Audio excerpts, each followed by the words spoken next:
Hi, ಎಲ್ರಿಗೂ ನಮಸ್ತೆ. ನಾನು ನಿಮ್ಮ ಚೇತನ. ಫಸ್ಟ್ ಟೈಮ್ ನಮ್ಮ ಯೂಟ್ಯೂಬ್ ಚಾನಲ್ ನೋಡ್ತಾ ಇದ್ದೀರಾ ಅಂದರೆ ಈಗಲೇ ಸಬ್ಸ್ಕ್ರೈಬ್ ಮಾಡ್ಕೊಳ್ಳಿ, ಹಾಗೆ ವಿಡಿಯೋಗೆ ಲೈಕ್ ಮಾಡಿ. ಸ್ನೇಹಿತರೆ, ಗುರುವಂದನ ಹಾಗೂ ಸ್ನೇಹಿತರ ಸಮ್ಮಿಲನ ಈ ಥರ ಕಾರ್ಯಕ್ರಮಗಳು ಕೇವಲ ಒಂದು ದಿನದ ಸಂಭ್ರಮ ಆಗಿರೋದಿಲ್ಲ. ಅವು ನೆನಪುಗಳನ್ನು ಮತ್ತೆ ಜೀವಂತಗೊಳಿಸುವ ಒಂದು ಸುಂದರ ಸೇತುವೆ ಆಗಿರ್ತವೆ. ಅಂತಹ ಒಂದು ಅಪರೂಪದ ಪ್ರಯತ್ನವೇ ನಮ್ಮ ಗುರುವಂದನ ಹಾಗೂ ಸ್ನೇಹ ಸಮ್ಮಿಲನ. ವರ್ಷಗಳ ಹಿಂದೆ ಒಂದೇ ಶಾಲೆಯ ಆವರಣದಲ್ಲಿ ಕುಳಿತು ಪಾಠ ಕಲಿತಂತಹ ವಿದ್ಯಾರ್ಥಿಗಳು ತಮ್ಮ ಬದುಕಿನ ದಾರಿಯಲ್ಲಿ ಎಲ್ಲೆಲ್ಲೋ ಸಾಗಿ ಹೋಗಿರ್ತಾರೆ. ಆದರೆ ಅವರನ್ನು ಮತ್ತೆ ಒಂದೇ ವೇದಿಕೆಯಲ್ಲಿ ಸೇರಿಸೋದು ಸುಲಭದ ಕೆಲಸ ಅಲ್ಲ. ಪ್ರತಿಯೊಬ್ಬರನ್ನು ಸಂಪರ್ಕ ಮಾಡೋದು, ಸಮಯವನ್ನು ಹೊಂದಿಸೋದು, ಕಾರ್ಯಕ್ರಮದ ರೂಪುರೇಷೆ ಸಿದ್ಧಪಡಿಸೋದು, ಜಾಗನ ಒಂದು ಚೂಸ್ ಮಾಡೋದು, ಊಟ ವ್ಯವಸ್ಥೆ, ಚೀಫ್ ಗೆಸ್ಟ್ನ ಕರೆಯೋದು, ಹೀಗೆ ಎಲ್ಲ ನೆನಪುಗಳನ್ನು ಹಂಚಿಕೊಳ್ಳುವಂಥ ಅವಕಾಶ ಕಾರ್ಯಕ್ರಮದ ಹಿಂದೆ ಅನೇಕ ದಿನಗಳ ಪರಿಶ್ರಮ, ಸಮಯ ಮತ್ತು ಸಮರ್ಪಣೆ ಅಡಗಿರ್ತದೆ. ಆದರೆ ಈ ಎಲ್ಲ ಕಷ್ಟಗಳ ಹಿಂದೆ ಒಂದೇ ಒಂದು ಮಹತ್ವದ ಉದ್ದೇಶ ಇರುತ್ತೆ. ಅದೇ ನಮ್ಮನ್ನು ಅಕ್ಷರ ಕಲಿಸಿ ಬದುಕಿನ ದಾರಿ ತೋರಿಸಿದ ಗುರುಗಳನ್ನು ಗೌರವಿಸಬೇಕು ಅನ್ನೋದು. ಶಿಕ್ಷಕರು ಕೇವಲ ಪಾಠ ಹೇಳುವವರು ಮಾತ್ರ ಅಲ್ಲ, ವಿದ್ಯಾರ್ಥಿಯ ಜೀವನದಲ್ಲಿ ಶಿಸ್ತು, ಸಂಸ್ಕಾರ, ಆತ್ಮವಿಶ್ವಾಸ ಮತ್ತು ಭವಿಷ್ಯದ ಕನಸುಗಳನ್ನು ರೂಪಿಸುವ ಮಾರ್ಗದರ್ಶಕರು ಕೂಡ ಆಗಿರ್ತಾರೆ. ಅದೇ ರೀತಿ ಶಾಲೆಯ ಸ್ನೇಹವು ಜೀವನದ ಅಮೂಲ್ಯ ಸಂಪತ್ತುಗಳಲ್ಲಿ ಮಹತ್ವವಾದದ್ದು. ಬಾಲ್ಯದ ಸ್ನೇಹಿತರು ವರ್ಷಗಳು ಕಳೆದರೂ ಮನಸ್ಸಲ್ಲಿ ಉಳಿದೋಗ್ತಾರೆ. ಮತ್ತೆ ಅವರನ್ನು ಭೇಟಿಯಾದಾಗ ವಯಸ್ಸು, ಸ್ಥಾನಮಾನ ಎಲ್ಲವನ್ನ ಮರೆತು ಮತ್ತೆ ಅದೇ ಶಾಲೆಯ ದಿನಗಳಿಗೆ ಮನಸ್ಸು ಹಿಂದಿರುಗ್ತದೆ. ಈ ಗುರುವಂದನ ಹಾಗೂ ಸ್ನೇಹ ಸಮ್ಮಿಲನದ ಮೂಲಕ ಗುರು ಶಿಷ್ಯರ ಬಾಂಧವ್ಯ ಮತ್ತಷ್ಟು ಗಟ್ಟಿಯಾಗಲಿ, ಹಳೆಯ ಸ್ನೇಹಗಳು ಮತ್ತೆ ಬೆಸೆಯಲಿ, ಶಾಲೆಯ ಸಿಹಿ ನೆನಪುಗಳು ಮತ್ತೊಮ್ಮೆ ಕಣ್ಣು ಮುಂದೆ ಮೂಡಲಿ ಎಂಬುದೇ ಈ ಕಾರ್ಯಕ್ರಮದ ಆಶಯ. ಒಂದು ದಿನದ ಕಾರ್ಯಕ್ರಮವಾದರೂ ಅದರ ನೆನಪು ಮಾತ್ರ ಜೀವನ ಪೂರ್ತಿ ಉಳಿಯುತ್ತೆ. ಗುರುಗಳಿಗೆ ಗೌರವ, ಸ್ನೇಹಕ್ಕೆ ಹೊಸ ಸ್ಪರ್ಶ, ನೆನಪುಗಳಿಗೆ ಮತ್ತೊಮ್ಮೆ ಜೀವ ಕೊಡುವ ಈ ಗುರುವಂದನ ಹಾಗೂ ಸ್ನೇಹ ಸಮ್ಮಿಲನ ನಿಜವಾದ ಸಾರ್ಥಕತೆ. ಕೆಲವು ನೆನಪುಗಳಿಗೆ ವಯಸ್ಸೇ ಆಗೋದಿಲ್ಲ. ವರ್ಷಗಳು ಕಳೆದರೂ ಅವು ಮನಸ್ಸಿನೊಳಗೆ ಹಾಗೆಯೇ ಉಳಿದುಕೊಳ್ತವೆ. ಒಂದು ಕಾಲದಲ್ಲಿ ಶಾಲೆಯ ಆವರಣದಲ್ಲಿ ಜೊತೆಯಾಗಿ ಓಡಾಡಿದ ವಿದ್ಯಾರ್ಥಿಗಳು, ಒಂದೇ ಬೆಂಚಿನಲ್ಲಿ ಕುಳಿತು ಪಾಠ ಕೇಳಿದ ಸ್ನೇಹಿತರು, ತಪ್ಪು ಮಾಡಿದಾಗ ತಿದ್ದಿದ ಗುರುಗಳು, ಚೆನ್ನಾಗಿ ಓದಿದಾಗ ಬೆನ್ತಟ್ಟಿ ಪ್ರೋತ್ಸಾಹಿಸಿದ ಶಿಕ್ಷಕರು, ಇವೆಲ್ಲವೂ ಕೇವಲ ಹಳೆಯ ಘಟನೆಗಳಲ್ಲ, ನಮ್ಮ ಬದುಕಿನ ಅತ್ಯಮೂಲ್ಯವಾದ ನೆನಪುಗಳು. ಶಾಲೆಯ ಆ ದಿನಗಳಲ್ಲಿ ಶಿಕ್ಷಕರು ಗದರಿಕೆಯಲ್ಲೋ ಒಂದು ಕಾಳಜಿಯನ್ನು ತೋರ್ತಾ ಇದ್ರು. ಅವರ ಸಲಹೆಯಲ್ಲೊಂದು ಭವಿಷ್ಯದ ಕನಸಿರ್ತಿತ್ತು. ಅವರ ಪ್ರೋತ್ಸಾಹದಲ್ಲಿ ನಮ್ಮ ಮೇಲಿನ ನಂಬಿಕೆ ಇರ್ತಿತ್ತು. ಆ ದಿನಗಳಲ್ಲಿ ಬಹುಶಃ ಅದರ ಮಹತ್ವ ನಮಗೆ ಅರ್ಥ ಆಗಿರಲಿಲ್ಲ. ಆದರೆ ವರ್ಷಗಳು ಕಳೆದಂತೆ, ಜೀವನದ ಹಾದಿಯಲ್ಲಿ ಮುಂದೆ ಮುಂದೆ ಸಾಗಿದಂತೆ ನಮ್ಮನ್ನು ರೂಪಿಸಿದ ಆ ಗುರುಗಳು, ಅವರ ಪಾತ್ರ ಎಷ್ಟು ದೊಡ್ಡದು ಎಂಬುದು ಅರ್ಥ ಆಗ್ತದೆ. ಇಂದು ನಾವು ಎಲ್ಲೇ ಇದ್ರೂ, ಯಾವ ಸ್ಥಾನದಲ್ಲಿದ್ದರೂ, ನಮ್ಮ ಬದುಕಿನ ಮೊದಲ ಅಕ್ಷರಗಳನ್ನು ಕಲಿಸಿದ ಆ ಗುರುಗಳನ್ನು ಮರೆಯಲು ಸಾಧ್ಯವೇ ಇಲ್ಲ. ಅದೇ ಕಾರಣಕ್ಕೆ ಈ ಗುರುವಂದನ. ಇದು ಕೇವಲ ಗುರುಗಳಿಗೆ ಸನ್ಮಾನ ಮಾಡುವ ಕಾರ್ಯಕ್ರಮ ಅಲ್ಲ, ನಮ್ಮ ಬದುಕನ್ನು ರೂಪಿಸಿದ ವ್ಯಕ್ತಿಗಳ ಮುಂದೆ ಕೃತಜ್ಞತೆಯನ್ನು ಸಲ್ಲಿಸುವ ಒಂದು ಭಾವನಾತ್ಮಕ ಕ್ಷಣ. ಹಾಗೆಯೇ ಶಾಲೆಯ ದಿನಗಳ ಸ್ನೇಹವು ಅಷ್ಟೇ ವಿಶೇಷ. ಒಟ್ಟಿಗೆ ಕುಳಿತು ಊಟ ಮಾಡಿದ್ದು, ಸಣ್ಣ ಪುಟ್ಟ ವಿಷಯಕ್ಕೆ ಜಗಳ ಮಾಡಿಕೊಂಡಿದ್ದು, ಮತ್ತೆ ಕೆಲವೇ ಕ್ಷಣಗಳಲ್ಲಿ ಸ್ನೇಹ ಮಾಡಿಕೊಂಡಿದ್ದು, ಪರೀಕ್ಷೆಯ ಸಮಯದಲ್ಲಿ ಒಬ್ರಿಗೊಬ್ರು ಸಹಾಯ ಮಾಡಿದ್ದು, ಶಾಲಾ ಪ್ರವಾಸ ಹೋಗಿದ್ದು, ಕ್ರೀಡೆ ಆಡಿದ್ದು, ಸಾಂಸ್ಕೃತಿಕ ಕಾರ್ಯಕ್ರಮಗಳಲ್ಲಿ ಜೊತೆಯಾಗಿ ಕಳೆದ ಕ್ಷಣಗಳು, ಇಂದು ಅವೆಲ್ಲವೂ ನೆನಪಾದಾಗ ಮುಖದಲ್ಲಿ ನಗು ಮೂಡುತ್ತದೆ. ಜೀವನ ನಮ್ಮನ್ನ ಬೇರೆ ಬೇರೆ ದಿಕ್ಕುಗಳಿಗೆ ಕರೆದೊಯ್ದರೂ ಆ ಬಾಲ್ಯದ ಸ್ನೇಹ ಮಾತ್ರ ಮನಸ್ಸಿನ ಒಂದು ಮೂಲೆಯಲ್ಲಿ ಹಾಗೆಯೇ ಉಳಿದಿರುತ್ತದೆ.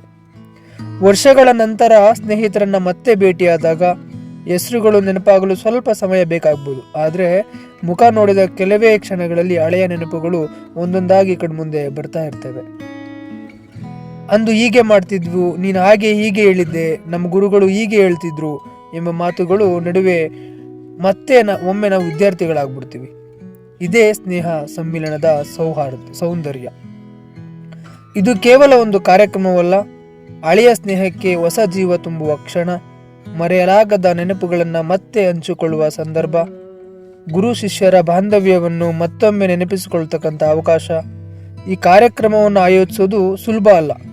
ಪ್ರತಿಯೊಬ್ಬರನ್ನ ಸಂಪರ್ಕ ಮಾಡಬೇಕು, ಎಲ್ಲರ ಸಮಯವನ್ನು ಹೊಂದಿಸಬೇಕು, ಕಾರ್ಯಕ್ರಮದ ವ್ಯವಸ್ಥೆ ಮಾಡಬೇಕು, ಹಳೆಯ ಸ್ನೇಹಿತರನ್ನ ಒಂದೇ ಕಡೆ ಸೇರಿಸೋದು, ಇದರ ಹಿಂದೆ ಅನೇಕ ಜನರ ಪರಿಶ್ರಮವಿರುತ್ತೆ. ಆದರೆ ಆ ಪರಿಶ್ರಮಕ್ಕಿಂತ ದೊಡ್ಡದು ಈ ಕಾರ್ಯಕ್ರಮದಿಂದ ಸಿಗುವ ಸಂತೋಷ ಮತ್ತು ಆತ್ಮತೃಪ್ತಿ. ಒಂದು ಕಡೆ ತಮ್ಮ ವಿದ್ಯಾರ್ಥಿಗಳನ್ನ ವರ್ಷಗಳ ನಂತರ ನೋಡ್ತಾ ಇರುವಂತಹ ಗುರುಗಳ ಸಂತೋಷ, ಮತ್ತೊಂದು ಕಡೆ ತಮ್ಮ ಗುರುಗಳ ಮುಂದೆ ನಿಂತು ಆಶೀರ್ವಾದ ಪಡೆಯುವ ವಿದ್ಯಾರ್ಥಿಗಳ ಭಾವನೆ, ಮತ್ತೊಂದು ಕಡೆ ಬಾಲ್ಯದ ಸ್ನೇಹಿತರನ್ನ ಮತ್ತೆ ಭೇಟಿಯಾದ ಖುಷಿ, ಇವೆಲ್ಲವೂ ಸೇರಿ ಈ ದಿನವನ್ನ ವಿಶೇಷವಾಗಿಸ್ತವೆ.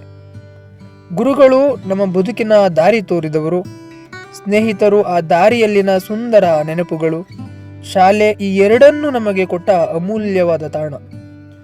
ಆ ನೆನಪುಗಳನ್ನು ಮತ್ತೆ ಜೀವಂತಗೊಳಿಸುವ ಈ ಗುರುವಂದನ ಹಾಗೂ ಸ್ನೇಹ ಸಮ್ಮಿಲನ ಇಂದಿನ ಸಂಭ್ರಮ ಮಾತ್ರ ಅಲ್ಲ, ಮುಂದಿನ ಹಲವು ವರ್ಷಗಳವರೆಗೆ ಮನಸ್ಸಿನಲ್ಲಿ ಉಳಿಯುವ ಒಂದು ಅಮೂಲ್ಯವಾದ ನೆನಪು. ಗುರುಗಳಿಗೆ ಗೌರವ, ಸ್ನೇಹಕ್ಕೆ ಹೊಸ ಬೆಸುಗೆ, ಹಳೆಯ ನೆನಪುಗಳಿಗೆ ಹೊಸ ಜೀವ. ಗುರುವಿನ ಆಶೀರ್ವಾದ ಇರುವಲ್ಲಿ ಯಶಸ್ಸಿನ ದಾರಿ ಇನ್ನಷ್ಟು ಸುಗಮವಾಗುತ್ತದೆ. ವರ್ಷಗಳ ನಂತರ ತಮ್ಮ ಶಿಷ್ಯರನ್ನು ಒಂದೇ ಕಡೆ ಕಂಡು ಗುರುಗಳ ಕಣ್ಣಲ್ಲಿ ಮೂಡುವ ಸಂತೋಷ, ಅದು ಯಾವುದೇ ಪದಗಳಲ್ಲಿ ಹೇಳಲಾಗದ ಭಾವನೆ. ತಮ್ಮ ವಿದ್ಯಾರ್ಥಿಗಳು ಜೀವನದಲ್ಲಿ ಸಾಧನೆ ಮಾಡುತ್ತಿರುವುದನ್ನು ನೋಡೋದಕ್ಕಿಂತ ಗುರುವಿಗೆ ಮತ್ತೊಂದು ದೊಡ್ಡ ಸಂತೋಷ ಇರೋದಿಲ್ಲ. ವರ್ಷಗಳ ನಂತರ ಭೇಟಿಯಾದಾಗ ಮೊದಲ ಮಾತು ಏನು ಎಂಬುದಕ್ಕಿಂತ ಮೊದಲ ನಗು ಸಾಕಾಗ್ತದೆ. ಹೆಸರುಗಳು ಮರೆತು ಹೋಗ್ಬೋದು, ಮುಖಗಳಲ್ಲಿ ಬದಲಾವಣೆ ಬರ್ಬೋದು, ಆದರೆ ಬಾಲ್ಯದ ಸ್ನೇಹದ ಆತ್ಮೀಯತೆ ಮಾತ್ರ ಎಂದಿಗೂ ಬದಲಾಗುವುದಿಲ್ಲ. ಇಂದು ಇಲ್ಲಿ ಸೇರಿರುವ ಪ್ರತಿಯೊಬ್ಬ ಸ್ನೇಹಿತನ ಮುಖದಲ್ಲೂ ಬಾಲ್ಯದ ಆ ದಿನಗಳ ನೆನಪು ಮತ್ತೆ ಕಾಣಿಸ್ತಾ ಇದೆ. ಇನ್ನು ಮತ್ತೊಂದು ಕಡೆ ಒಂದೇ ಬೆಂಚಿನಲ್ಲಿ ಕುಳಿತವರು, ಒಂದೇ ಮೈದಾನದಲ್ಲಿ ಆಟ ಆಡಿದವರು, ಒಟ್ಟಿಗೆ ನಗ್ತವರು, ಒಟ್ಟಿಗೆ ಶಿಕ್ಷೆ ಅನುಭವಿಸಿದವರು, ಜೀವನದ ಓಟದಲ್ಲಿ ಎಲ್ಲರೂ ತಮ್ಮ ತಮ್ಮ ದಾರಿಯಲ್ಲಿ ಸಾಗಿದವರು. ಆದರೆ ಸ್ನೇಹದ ನೆನಪುಗಳು ಮಾತ್ರ ಮನಸ್ಸಿನ ಒಂದು ಮೂಲೆಯಲ್ಲಿ ಹಾಗೆಯೇ ಉಳಿದಿರುತ್ತವೆ. ಆ ನೆನಪುಗಳಿಗೆ ಮತ್ತೆ ಜೀವ ತುಂಬಲು ಹಳೆಯ ಸ್ನೇಹಿತರೆಲ್ಲ ಇಂದು ಒಂದೇ ವೇದಿಕೆಯಲ್ಲಿ ಸೇರಿದ್ದಾರೆ. ವೇದಿಕೆಯಲ್ಲಿ ಹಂಚಿಕೊಳ್ಳುವ ಪ್ರತಿಯೊಂದು ಮಾತಿನಲ್ಲೂ ಒಂದು ನೆನಪಿದೆ, ಪ್ರತಿಯೊಂದು ನಗುವಿನ ಹಿಂದೆ ಒಂದು ಕತೆ ಇದೆ, ಪ್ರತಿಯೊಂದು ಭಾವುಕತೆಯ ಹಿಂದೆ ಒಂದು ಸಂಬಂಧ ಇದೆ. ಕೆಲವು ಮಾತುಗಳು ನಗಿಸ್ತವೆ, ಕೆಲವು ಮಾತುಗಳು ಕಣ್ಣಂಚನ್ನ ತೇವಗೊಳಿಸ್ತವೆ, ಆದರೆ ಎಲ್ಲ ಮಾತುಗಳಲ್ಲೂ ಒಂದು ಸುಂದರ ಭೂತಕಾಲ ಜೀವಂತವಾಗಿರ್ತದೆ. ಕಾಲ ನಮ್ಮನ್ನ ದೂರ ಮಾಡ್ಬೋದು, ಆದರೆ ಗುರು ಶಿಷ್ಯರ ಬಾಂಧವ್ಯವನ್ನ ಎಂದಿಗೂ ದೂರ ಮಾಡಲು ಸಾಧ್ಯ ಇಲ್ಲ. ವಿದ್ಯಾರ್ಥಿಗಳು ಇಂದು ಎಷ್ಟೇ ದೊಡ್ಡ ಸ್ಥಾನದಲ್ಲಿದ್ದರೂ ತಮ್ಮ ಮೊದಲ ಪಾಠ ಹೇಳಿಕೊಟ್ಟ ಗುರುಗಳ ಮುಂದೆ ಅವರು ಎಂದಿಗೂ ಅದೇ ಹಳೆಯ ವಿದ್ಯಾರ್ಥಿಗಳು. ಗುರುವಿಗೆ ನೀಡುವ ಈ ಗೌರವ ಕೇವಲ ಒಂದು ಆರ, ಶಾಲು ಅಥವಾ ಸನ್ಮಾನವಲ್ಲ, ಇದು ವರ್ಷಗಳ ಕೃತಜ್ಞತೆಯನ್ನು ವ್ಯಕ್ತಪಡಿಸುವ ಒಂದು ಹೃದಯದ ಭಾವನೆ. ಬಾಲ್ಯ ಮರಳಿ ಬರೋದಿಲ್ಲ, ಕಳೆದ ದಿನಗಳು ಮತ್ತೆ ಸಿಗೋದಿಲ್ಲ, ಆದರೆ ಆ ದಿನಗಳ ನೆನಪುಗಳನ್ನು ಮತ್ತೆ ನಾವು ಬದುಕಿಸ್ಬೋದು. ಅದಕ್ಕೆ ಸಾಕ್ಷಿಯೇ ಈ ಗುರುವಂದನ ಹಾಗೂ ಸ್ನೇಹ ಸಮ್ಮಿಲನ. ಗುರುಗಳಿಗೆ ಕೃತಜ್ಞತೆ ಸಲ್ಲಿಸಿ, ಸ್ನೇಹಿತರಿಗೆ ಪ್ರೀತಿಯ ಅಪ್ಪುಗೆ ನೀಡಿ, ಹಳೆಯ ನೆನಪುಗಳಿಗೆ ಮತ್ತೆ ಜೀವ ತುಂಬಿದ ಒಂದು ಅಪೂರ್ವವಾದ ದಿನ ಇದು. ಇಂದು ನಾವು ಮತ್ತೆ ವಿದ್ಯಾರ್ಥಿಗಳಾದೆವು, ಮತ್ತೆ ಸ್ನೇಹಿತರಾದೆವು, ಮತ್ತೆ ನಮ್ಮ ಹಳೆಯ ದಿನಗಳತ್ತ ಪ್ರಯಾಣ ಬೆಳೆಸಿದೆವು. ಗುರು ಇದ್ದರೆ ದಾರಿ, ಸ್ನೇಹಿತರಿದ್ದರೆ ಪಯಣ ಸುಂದರ, ನೆನಪುಗಳಿದ್ದರೆ ಜೀವನ ಇನ್ನಷ್ಟು ಅರ್ಥಪೂರ್ಣ. ನಮ್ಮ ಬದುಕಿಗೆ ದಾರಿ ತೋರಿದ ಎಲ್ಲ ಗುರುಗಳಿಗೆ ಹೃದಯಪೂರ್ವಕ ಗುರುವಂದನೆ. ನಮ್ಮ ಬಾಲ್ಯವನ್ನು ಸುಂದರಗೊಳಿಸಿದ ಎಲ್ಲ ಸ್ನೇಹಿತರಿಗೆ ಪ್ರೀತಿಯ ನಮನ. ಈ ಬಂಧ ಹೀಗೆಯೇ ಮುಂದುವರಿಯಲಿ, ಈ ಸ್ನೇಹ ಹೀಗೆಯೇ ಉಳಿಯಲಿ, ಈ ನೆನಪುಗಳು ಸದಾ ಹಸಿರಾಗಿರಲಿ. ಗುರುವಂದನ ಹಾಗೂ ಸ್ನೇಹ ಸಮ್ಮಿಲನ ಒಂದು ಕಾರ್ಯಕ್ರಮವಲ್ಲ, ಇದು ನಮ್ಮ ನೆನಪುಗಳ ಹಬ್ಬ, ನಮ್ಮ ಸಂಬಂಧಗಳ ಸಂಭ್ರಮ, ನಮ್ಮ ಬದುಕಿನ ಅಮೂಲ್ಯವಾದ ಅಧ್ಯಾಯ. ಗುರುವೇ ನಮಃ, ಸ್ನೇಹವೇ ಶಕ್ತಿ, ನೆನಪುಗಳೇ ನಮ್ಮ ಸಂಪತ್ತು. ಧನ್ಯವಾದಗಳು.